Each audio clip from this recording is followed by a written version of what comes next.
سوال 11 معجزه او صلی الله علیه و سلم چیست؟ جواب: معجزه او صلی الله علیه و سلم قرآن عظیم الشأن است که تمام بشریت با آوردن حتی یک آیت یا یک سوره از آن عاجز ماندند. با دلیل فرموده قول الله سبحانه و تعالی که می‌فرماید: وَإِن كُنتُمْ فِي رَيْبٍ مِّمَّا نَزَّلْنَا عَلَى عَبْدِنَا فَأْتُوا بِسُورَةٍ مِّن مِّثْلِهِ وَادْعُوا شُهَدَاءَكُم مِّن دُونِ اللَّهِ إِن كُنتُمْ صَادِقِينَ. و اگر در آن چیزی که بر بنده خود نازل کرده ایم یعنی محمد صلی الله علیه و سلم شک میکنید، پس سوره مثل آن را بیاورید اگر شک دارید و شاهدان خود را غیر الله سبحانه و تعالی فرا خوانید اگر شما واقعا راستگوی هستید. در سوره بقره آیه 23 و در آیه دیگر نیز الله می‌فرماید در سوره اسراء آیه 88: قل لئن اجتمعت الانس والجن على ان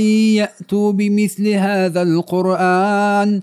بگو ای پیامبر بر این مردم، بر این منکران بگو اگر انسان ها و تمام جن ها جمع شوند تا مثل این قرآن بیاورند، مثل آن هرگز و هرگز آوردن نمیتوانند. لا یأتون بمثله ولو کان بعضهم لبعض ظهیرا. اگرچه بعضی آنها با بعضی دیگر یاری بدهند. پس این آیه کریمه، آیه اولی که خوانده شد، دلیل روشن است که محمد صلی الله علیه و سلم رسول الله است و قرآن کلام الله است، نه سخن بشر، نه سخن انسان. و این آیه دومی که تلاوت کرده شد از بزرگترین دلیل‌های پیامبری محمد صلی الله علیه و سلم باشد، زیرا قرآن معجزه جاویدان است، کسی نمیتواند مثل آن بیاورد حتی یک آیت، یک حرف از آن را. پس پیامبر من محمد صلی الله علیه و سلم است. الله سبحانه و تعالی با بزرگترین معجزاتش قرآن فرستانید. پس قرآن معجزه است که نه انسان و نه جن قادر نیستند مثل آن بیاورند.